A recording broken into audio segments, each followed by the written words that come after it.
Happy Tuesday, everyone. This is Tara's Tuesday Talk, and today I have a very special guest, my very own Jorge Garcia. Hi, guys. For those of you that don't know, I imagine there's not many of you, this is my wonderful husband, Jorge, and he is National Director of Identity Mission. So in Honduras, he's kind of in charge of everything there. And today I just wanted to have a chat with Jorge and you guys about marriage. So Jorge, how do you think marriage is going during this odd and unusual time of quarantine? Not to put you on the spot. It's going wonderful. Really? Yes. Why? Oh, because we get a lot of free time. My favorite part is how we got to realize that all the things that were super urgent, that we're just freaking out to get done, and you don't have the opportunity to do it, it's going to get done whenever it gets done. And I like that. The little less pressure of deadlines. Yeah, all the pressure that we put on ourselves for things that might not be, essentials, that was being thrown or been used too much. So I want to think of another word, but Let us know when you figure out the other word. no, all those things that we're stressed about, and we don't really have to. That's good. Good thoughts. I like that too. I mean, I definitely feel like the day is longer. I think my favorite part marriage-wise, because typically Jorge and I do get to spend almost every day together. So that's not new and different for us.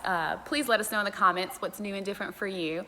I think it's just fun to kind of think about how everybody's lives, the aspects have changed. But we typically get almost every day together. I do agree the level of stress is kind of lifted because you don't have to get to certain places at a certain time. So I nag a lot less about let's get out the door, help me with this, right? That's good. But yes, that's good. So yes, okay. But I think my favorite thing has been watching Jorge help me homeschool kids.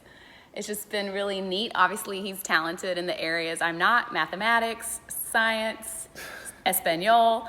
So he's taken on a lot of those subjects with our kids. So typically, our three youngest go to school.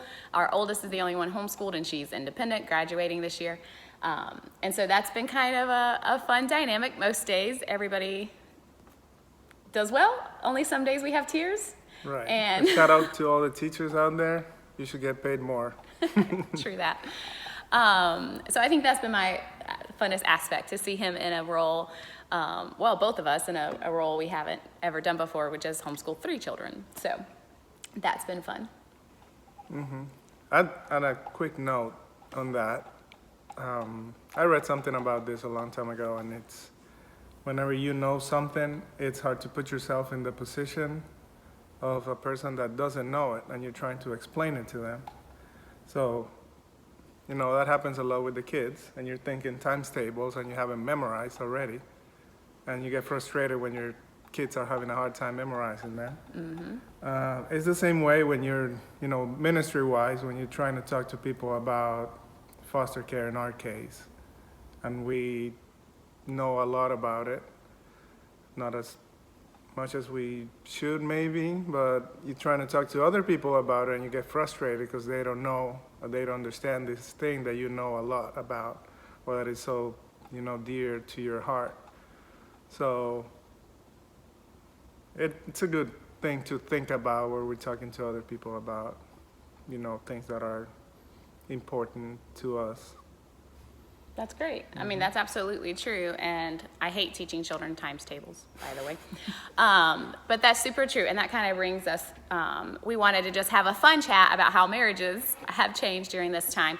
But on a serious note, I just did want to bring up, because we always want to, bring up a little bit of the topic under orphan care, which we know so much about, but definitely forget to relay really well why we do what we do, but this is just another reason, because children growing up in orphanages, very rarely, obviously there's tons of different varieties of orphanages, but your typical residential institution style with dormitories and things like that for the larger homes that we've seen, these kids rarely see marriage. They rarely see the work it takes, the deep-seated love that is involved in it. They just, don't see all of those aspects that make a marriage successful, or even that make it work. And we take for granted that our kids see it, they learn from us, and will hopefully have a successful marriage, or at least be ready for it, because of what they've witnessed growing up in our home. And so kids growing up in orphanages have no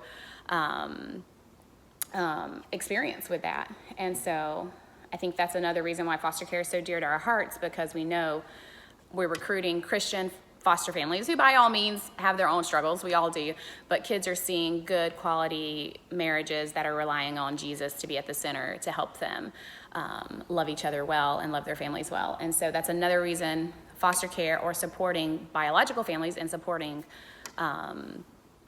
marriages there, is why we do family-based care and why it's so important to us. So any other notes? Yeah, it's good for the kids to see how, we can have an argument and then it's okay. Yeah, and then get over it. Yeah. Right. It's good. All right. Well, thank you guys for joining us. Thank you, Jorge, for coming on Tuesday Talk. course. We'll have to change the name if you keep coming. So we'll think on that. Okay, you can suggest a name if you want to, guys. Right. Give us a Put it name. right down there in comments. If you get us a good name, maybe he'll come every Tuesday. So thank you for joining us. Let us know in the comments. We want to hear back from you. Tell us how your dynamic for marriage has changed. Let's keep the comments positive.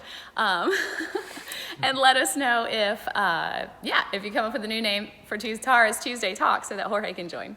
All right. Take care. Have a great day.